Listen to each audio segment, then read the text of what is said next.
Organic के जो chapters है HDA, alcohol, phenol, aldehyde, ketones, amines, biomolecules, polymers, green chemistry, तो ये जो एंड के अभी चैप्टर्स बचे।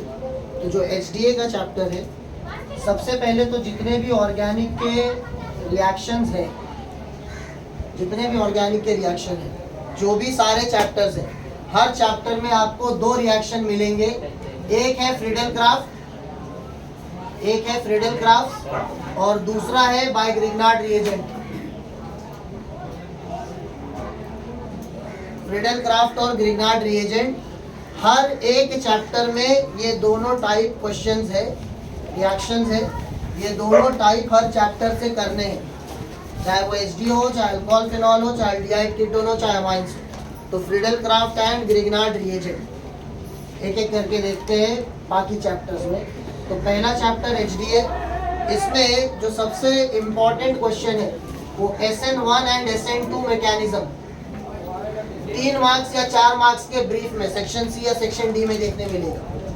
SN1 SN2 अगर एक्सप्लेनेशन पूरा आया तो ये ऐसे कॉमन क्वेश्चन होते हैं जो बच्चे प्रिपेयर ही करते हैं, लेकिन इसमें अगर कभी कोई क्वेश्चन ट्विस्ट किया जाए तो SN1 SN2 ही पूछा है, बट क्वेश्चन समझना जरूरी है।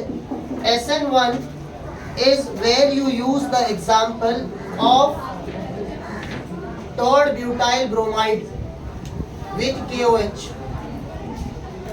third butyl bromide, और SN2 में you use only methyl bromide with KOH। ये SN1 के लिए एग्जाम्पल, ये SN2 के लिए एग्जाम्पल जो हम यूज करते हैं एक्सप्लेन करने के लिए। अब इसमें क्वेश्चन कैसे होता है, SN1 पूछा तो alkaline hydrolysis of third butyl bromide. क्या क्वेश्चन है? Alkaline hydrolysis of third butyl bromide, जिसका मतलब क्या है? SN1 alkaline hydrolysis of methyl bromide, alkaline hydrolysis of methyl bromide question SN2। तो दोनों एक ही चीज है। अब क्वेश्चन अगर पूछ लिया alkaline hydrolysis of methyl bromide, अब तुम बोलो कि आउट ऑफ सिलेबस, तो आउट ऑफ सिलेबस नहीं है। क्वेश्चन SN2 पूछा है, आपको उसने एग्जांपल लिख कर दे दिया कि ये एक्सप्लेन करो, जिसमें SN2 मैकेनिज्म ही एक्सप्लेन करना है। तो यहाँ पर SN1 मैकेनिज्म और SN2 mechanism,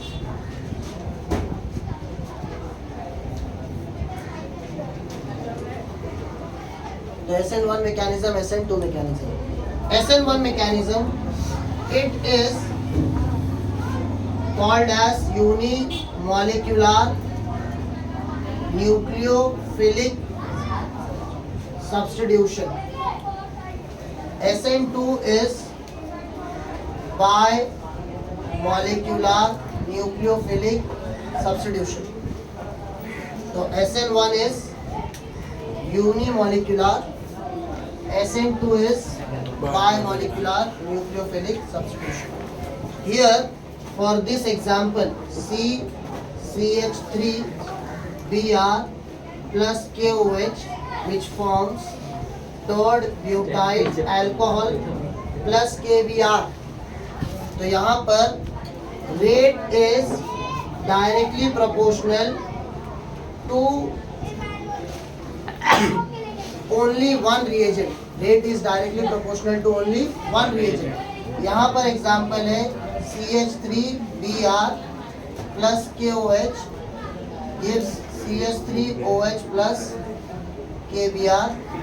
Rate is directly proportional to both the reactant, both the reagents. Difference, rate is equal to constant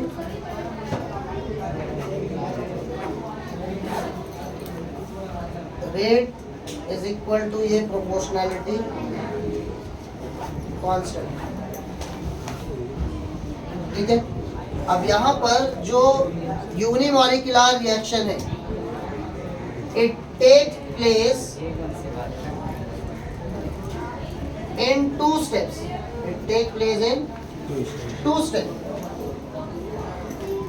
It takes place in single steps. तो unimolecular two step, bimolecular single step. यहाँ दो step में पहले क्या होगा, breaking of bond, दूसरा क्या होगा, फॉर्मिंग ऑफ बॉन्ड। यहाँ breaking and forming occur simultaneously, एक ही स्टेप में, ध्यान दो। तो पहला स्टेप क्या है, ब्रेकिंग ऑफ CBr बॉन्ड, ठीक है, ब्रेकिंग ऑफ CBr, ध्यान दो यहाँ पर। तो CH3Br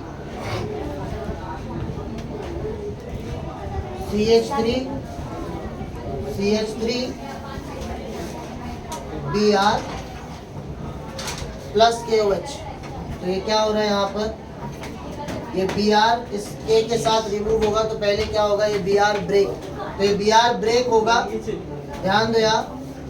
तो ये क्या देगा आपको, CH3 ये गेन करेगा प्लस चार्ज, और यहाँ से ये Br क्या होगा, इससे ब्रेक सेपरेट, ठीक है। यहाँ पर ये क्या बना, this is called as carbonium ion, this called as carbonium ion, जो क्या है, positive. First step breaking of KBr,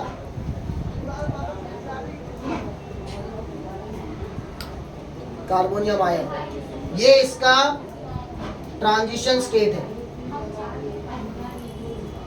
ये इसका ट्रांजिशन स्टेट है। तो ट्रांजिशन स्टेट मतलब maximum energy and minimum stability, maximum energy and minimum stability. तो ये ट्रांजिशन स्टेट, यहाँ पर एक ट्रांजिशन स्टेट मिला। उसके बाद में जब सेकेंड स्टेप जाओगे तो यहाँ है फॉर्मिंग ऑफ COH बॉन्ड। तो ये जो कार्बोनियम आयन है, ये जो कार्बोनियम आयन है, इसके साथ OH माइनस को अटैक करने के लिए, ध्यान दो, ये फ्रंट साइड और ये बैक साइड दोनों मिलता है। तो यहाँ अटैक कैसे पॉसिबल है, दोनों ही एंड फ्री है। तो ये क्या करेगा, फॉर्म करेगा CH3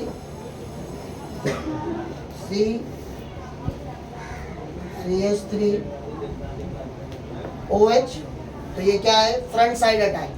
फ्रंट साइड अटैक मतलब ये जो प्रोडक्ट बन रहा है, ये 50% रिटेंशन, यानी जैसा था वैसा ही।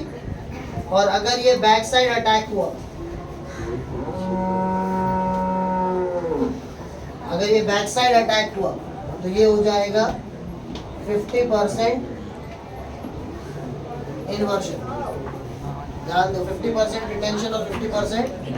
तो ये प्रोडक्ट बना किसमें, SN1 में, क्योंकि कार्बन के साथ OH को बॉन्ड करने के लिए दोनों ही प्लेस वेकेंट थे। फ्रंट साइड भी अटैक कर सकता था, बैक साइड भी अटैक कर सकता था। तो यहाँ लिखोगे OH can attack both from front as well as back side to form 50% retention and 50% inversion products, ठीक है। इसका ट्रांजिशन स्टेट, तो पहले एक फिर दूसरा, तो यहाँ पर ये रिएक्टेंट, यहाँ पर ये प्रोडक्ट, ये उसका एनर्जी ऑफ एक्टिवेशन, ये ट्रांजिशन स्टेट 1, ये ट्रांजिशन स्टेट 2, प्रोडक्ट रिएक्टेंट। ये दो ट्रांजिशन स्टेट यहाँ मिलेगा SN1 में। SN2 उसके कंपेयर में इजी है, क्यों, ध्यान दो, it takes place in single step, that is both breaking and forming of bond occurs simultaneously. तो यहाँ क्या होने वाला है, ये जो CH3Br plus KOH will form CH3OH plus ये भी कैसे बनेगा, ठीक है।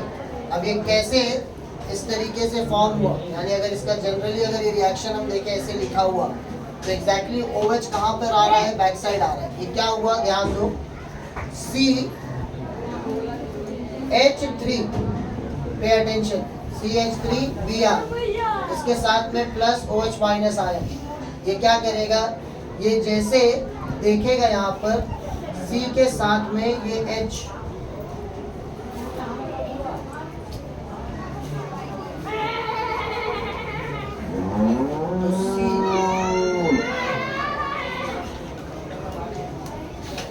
Br और H, इसमें क्या देखेंगे हम लोग, ये जो CH है ये Br क्या हो रहा है, इससे ब्रेक होगा और ये H यहाँ पर प्रेजेंट होगा। ध्यान दो, यहाँ जो OH माइनस आयन प्रेजेंट होगा, ये OH क्या करेगा, इसके साथ एट अ टाइम, इसके साथ एट अ टाइम यही लिंक मिलेगा, इसके साथ यही लिंक मिलेगा। ये इसका ट्रांजिशन स्टेट है, ध्यान दो, ये इसका ट्रांजिशन स्टेट है। कार्बन के पास कितने एटम्स आ गए, 5, हाइड्रोजन 3, एक ब्रोमीन और एक हाइड्रोक्सिल ग्रुप, तो ये एक साथ में इसके पास कितना एटम, कितना ग्रुप अटैच है, 5। तो कार्बन के साथ ये जो स्टेट है इसे हम बोलते हैं transition state, maximum energy minimum stability. ये क्या करेगा, CH3 इससे Br क्या हो जाएगा, सेपरेट, और ये OH क्या हो जाएगा यहाँ फॉर्म, और ये रिलीज कर देगा Br को, ठीक है, रिलीज कर देगा Br को, और क्या बनेगा,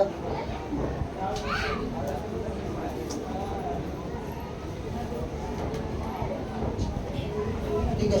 तो जो यहाँ पर आपको अगर ये स्ट्रक्चर, अगर आपको ये स्ट्रक्चर ऐसे था CH3 और Br का, और अब आपको ये स्ट्रक्चर अपोजिट दिख रहा है, तो ये कौन सा अटैक है, ओनली बैक साइड। तो कैसे अटैक किया OH ने, सिर्फ बैक साइड अटैक।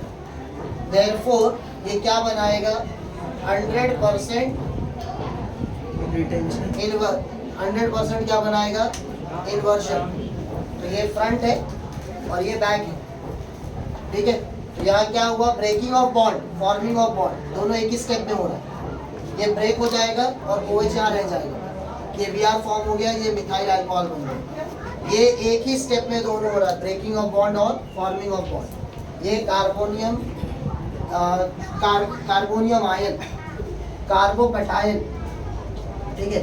तो ये 2 स्टेप, ये 1 स्टेप, ये इसका ट्रांजिशन स्टेट का ग्राफ है, ये इसका ट्रांजिशन स्टेट है, रिएक्टेंट और प्रोडक्ट, ठीक है।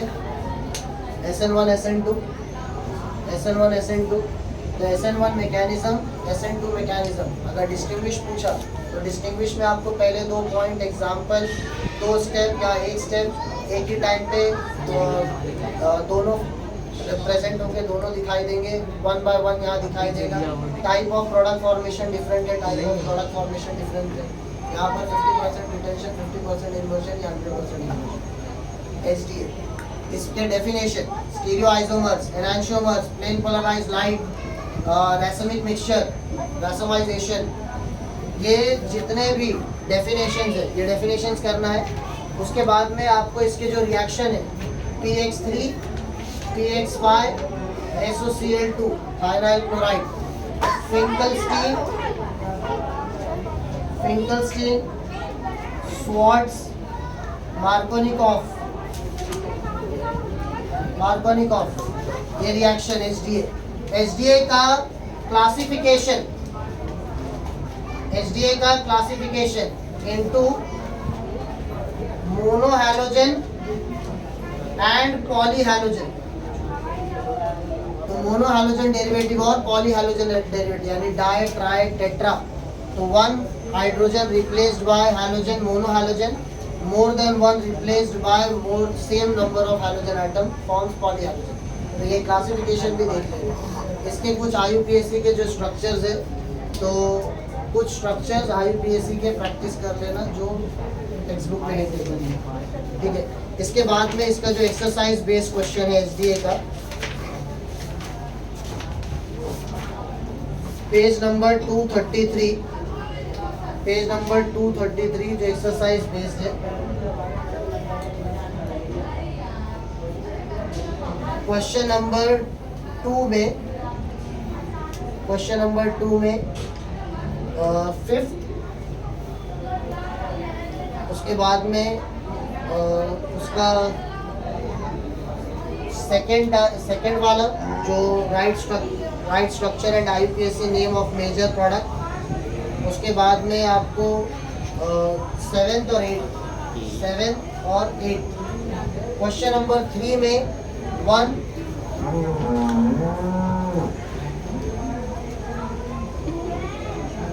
3। क्वेश्चन नंबर 4 डिस्टिंग्विश है SN1 SN2 का, तो वो क्वेश्चन तो इम्पोर्टेंट ही है। क्वेश्चन नंबर 6 के जो रिएक्शंस है वो प्रैक्टिस करने हैं, convert the following. Question number 7 में जो सेकंड वाला है ABC टाइप, क्वेश्चन नंबर 7 में जो सेकंड क्वेश्चन है ABC टाइप, तो ये प्रैक्टिस करके जाना है, ठीक है, ठीक है। SDA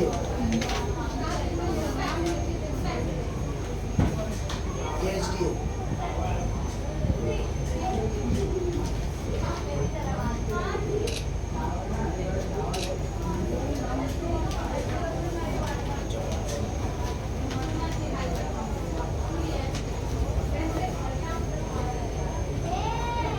नहीं समझ में आया तो वापस करा दो, मैं लिखने का है आया क्या समझ में?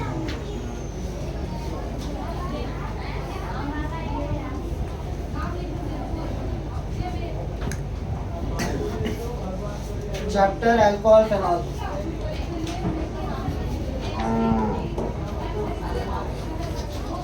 तो अल्कोहल फेनॉल ईथर में जो क्लासिफिकेशन है, मोनोहाइड्रिक,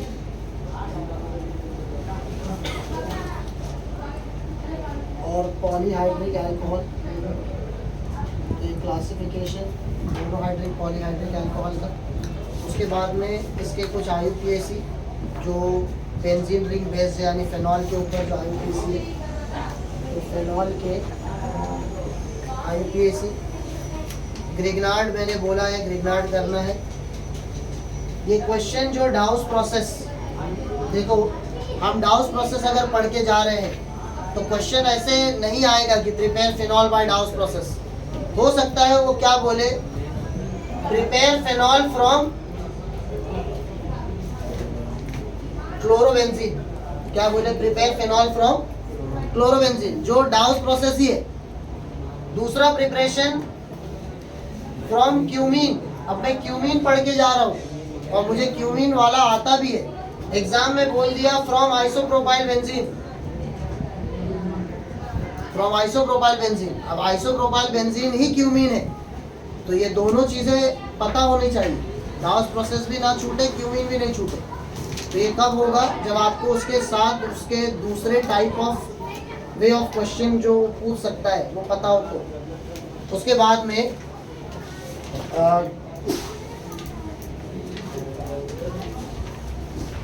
फ्रॉम एनिलीन, तो ये प्रिपरेशन ऑफ फेनॉल का ये पार्ट इंपॉर्टेंट है, और अल्कोहल का जो ग्रिग्नार्ड वाला पार्ट है वो इंपॉर्टेंट है। स्टरीफिकेशन, स्टरीफिकेशन पेज 244 ये टॉपिक। उसके बाद में आपको page 247, page 247 nitration of phenol, जो क्या फॉर्म करेगा 2,4,6 ट्राई नाइट्रोफेनॉल। ये अगर नाम दिया तो, नहीं तो उसने कॉमन नाम अगर दे दिया प्रिपेयर पिक्रिक एसिड, क्या बोला, प्रिपेयर पिक्रिक एसिड, तो picric acid is 2,4,6 tri nitrophenol. Kolbe reaction, तो जो नाम वाले रिएक्शन है, जो तुमको मैंने वो शीट शेयर किया जिसमें नाम वाले रिएक्शन है, तो वो इम्पोर्टेंट है। विलियमसन सिंथेसिस ईथर का, विलियमसन सिंथेसिस। उसके बाद में ये जो एनीजोल पर बेस्ड रिएक्शन है फ्रीडल क्राफ्ट वाले, page number 251, halogenation nitration Friedel Crafts anisole का यानी ईथर का, हैलोजनेशन नाइट्रेशन और फ्रीडल क्राफ्ट। तो फ्रीडल क्राफ्ट तो मैंने पहले ही बोला, वो सारे चैप्टर्स का करूँगा, ठीक है। Exercise based, page number 253, page 253, question number 3 का फर्स्ट,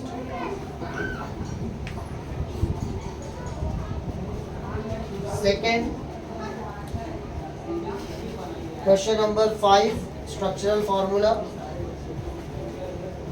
तो ये क्वेश्चन यहाँ पर इतने इससे करोगे, एमसीक्यूज और वेरी शॉर्ट करना ही। नेक्स्ट चैप्टर है अल्डिहाइड कीटोन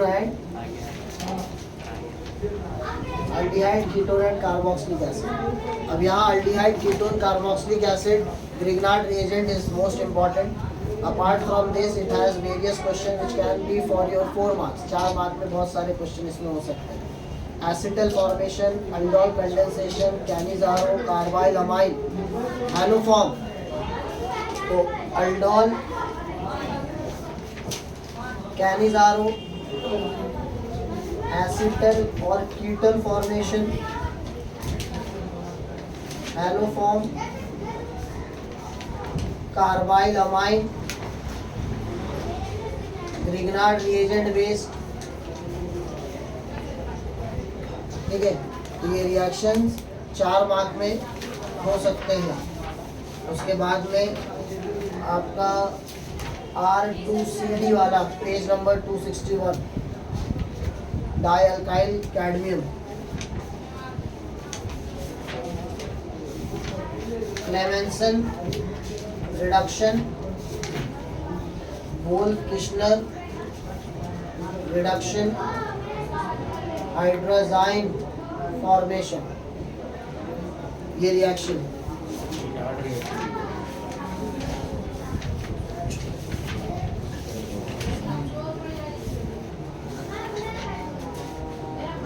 कार्बोक्सिलिक एसिड का कुछ ही रिएक्शन है, तो उसमें कार्बोक्सिलिक एसिड के लिए जो रिएक्शन विद PCl3 PCl5 है, तो कार्बोक्सिलिक एसिड में with PCl3 PCl5 आयोनाइल chloride,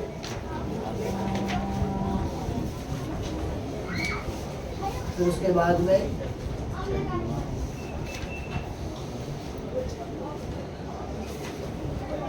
formation of anhydride,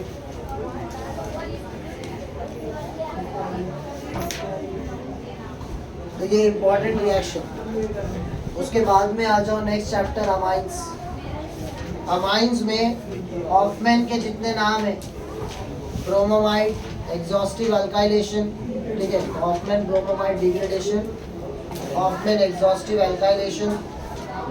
फिर उसके बाद में अमाइंस में हिंसबर्ग टेस्ट, डायज़ो ग्रुप, इसके साथ में लास्ट का जो रिएक्शन है sweater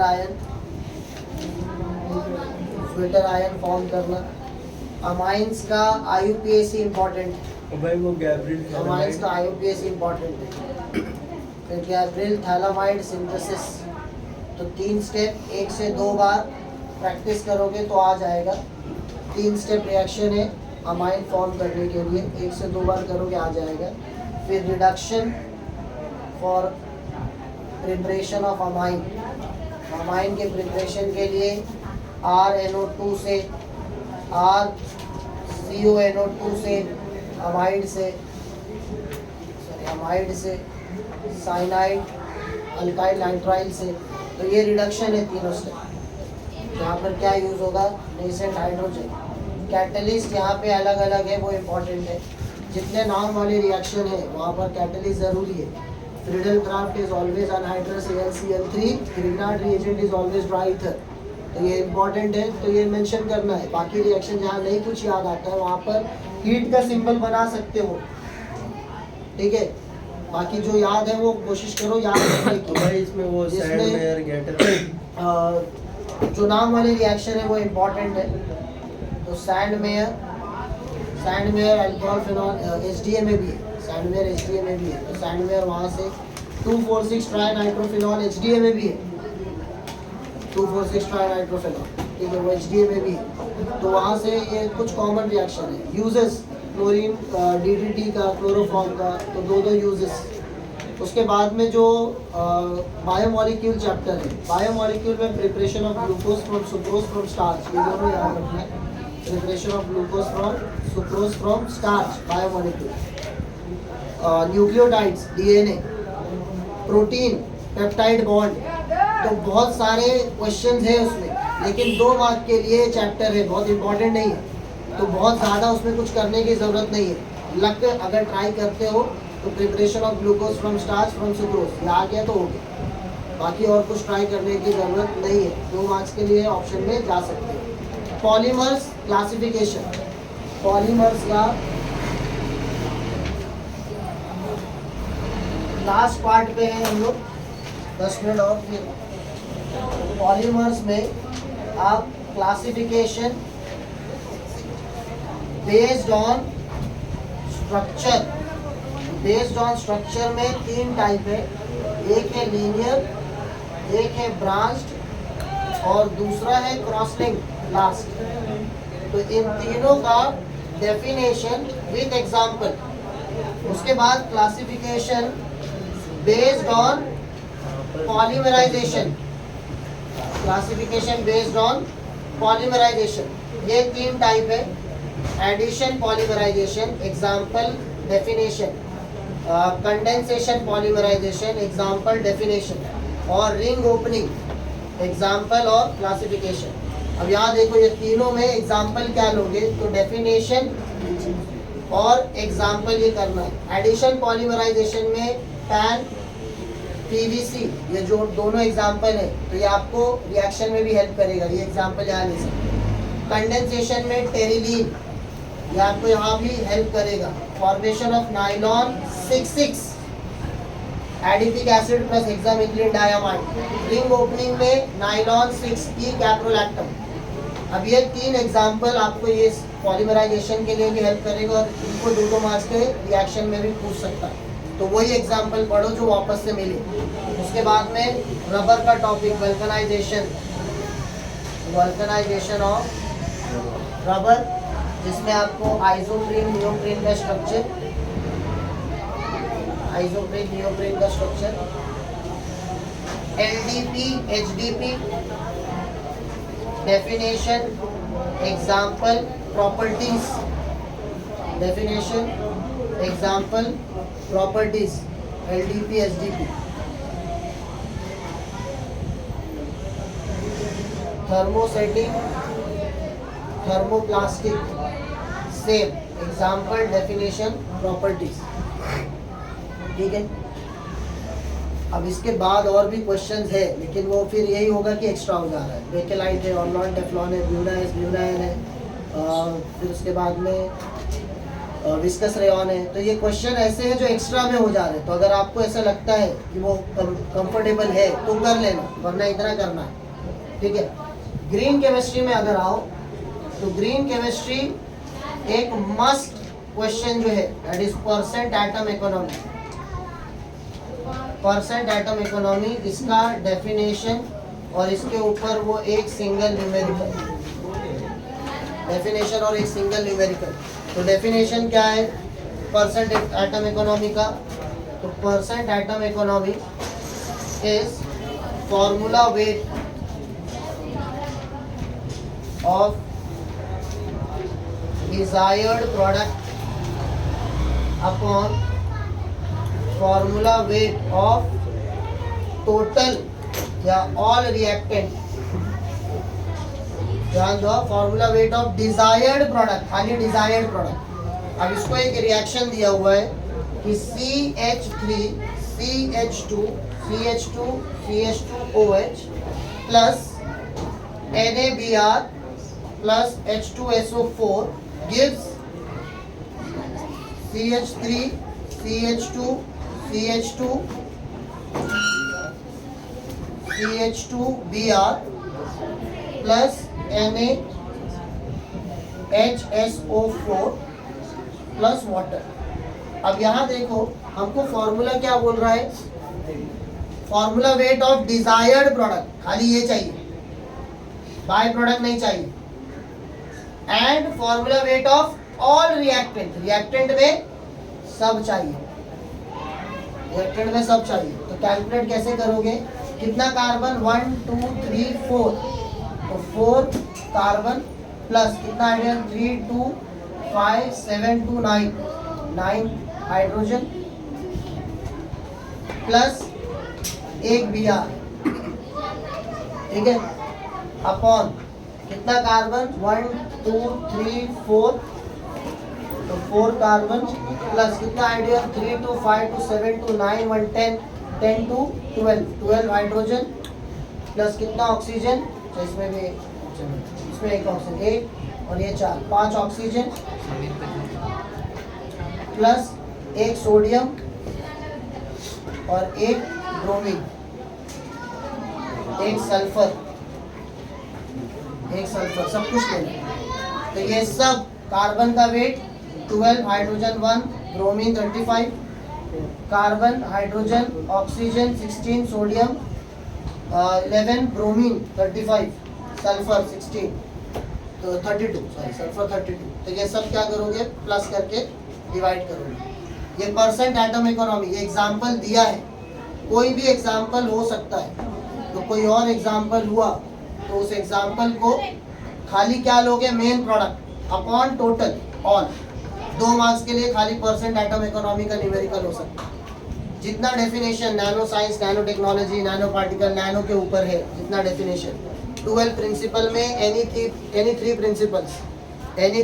principal, page number 348, page number 348, table 16.1, table 16.1, page number 348, जितने भी इंस्ट्रूमेंट है, टेक्निक है, तो टेक्निक इंस्ट्रूमेंट का फुल फॉर्म, टेक्निक इंस्ट्रूमेंट का फुल फॉर्म, और लास्ट कॉलम जो है उसका फंक्शन, किस में यूज होता है, तो उसका इंफॉर्मेशन।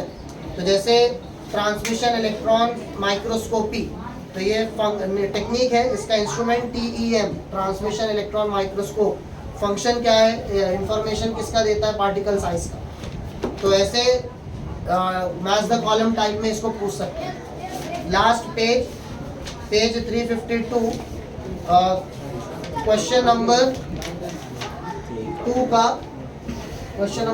का 1 2 4 6, क्वेश्चन नंबर 3 का 1 3 4, क्वेश्चन नंबर 4 का 1 2 5, ग्रीन केमिस्ट्री। ये तुम्हारा सिलेबस है, पढ़ना तो ऑब्वियस है ही, जो पढ़ रहे हो उसमें क्वेश्चंस पढ़ने के लिए सेलेक्टिव होने चाहिए, तो तुम सेलेक्ट करो, उससे बेटर इसको फॉलो करो, हो सकता है एग्ज़ाम के लिए कुछ हेल्प करे।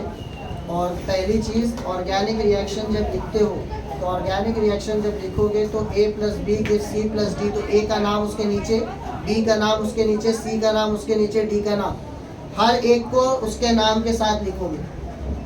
उसके बाद जब आप प्रैक्टिस कर रहे हो तब बता रहा हूँ, जब आप प्रैक्टिस कर रहे हो, तो जब आप C लिख रहे हो तो C जो प्रोडक्ट में लिखा है वो क्या बना।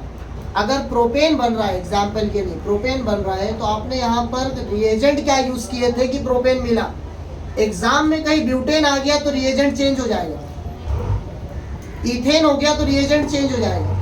तो जब आप एक बार लिखो तो उसको 2 मिनट देखो कि अगर ये बन रहा है और इसमें 3 कार्बन है, कहीं एग्जाम में यही रिएक्शन 4 कार्बन वाला पूछा तो ये रिएजेंट में जो मैं यूज कर रहा हूँ ए और बी, ये 3 कार्बन दे रहा है, तो मुझे दोनों को किसी एक में एक कार्बन बढ़ाना पड़ेगा, तब यहाँ ब्यूटेन बनेगा। एक कम करना पड़ेगा तब इथेन बनेगा। तो हर रिएक्शन को कम से कम 2 मिनट दो देखने के लिए कि अगर प्रोपेन से मैंने पढ़ा है बनने के लिए प्रोडक्ट, तो इथेन और ब्यूटेन के लिए रिएजेंट क्या चेंज हो सकता है। ये तरीका है ऑर्गेनिक पढ़ने का। आप ये बोलो कि एग्जाम में कुछ आया ही नहीं जो पढ़ा था, तो आया है, लेकिन आपने जो पढ़ा था एग्जैक्ट वो नहीं आया है, वही है, खाली आपको अगर उसने नाम चेंज कर दिया तो नहीं आ पाया। वही अगर कुछ रिएक्शन के जो नाम वाले हैं, जो साइंटिस्ट के नाम पर बेस्ड है, तो वो एज इट इज ही होता है, उसको ऐसे ही लिखना, ठीक है। जहाँ पर कुछ भी नहीं पूछा है वहाँ पर जनरल आर फॉर्म यूज कर सकते हो। जहाँ पर कुछ पूछा होगा तो क्या है, उसको नंबर ऑफ कार्बन से डिनोट करना पड़ेगा। तो ये सिलेबस है, इसको जैसे हो सके अपने हिसाब से कोशिश करो एक बार रिव्यू करने के लिए। जो पढ़ चुके हो इसमें से अगर थे तो अच्छा है, वो काम खत्म हो गया। जो कुछ ऐसे है शायद देखने पे ऐसे लगे ये रह गया, तो उसको एक बार देख लो, ठीक है। बेस्ट ऑफ लक, जो भी होगा एग्ज़ाम के लिए अच्छे से तैयारी करो और अच्छा ही होना चाहिए, और मोस्टली क्वेश्चंस होने के चांसेस यहाँ से, ठीक है। चलो।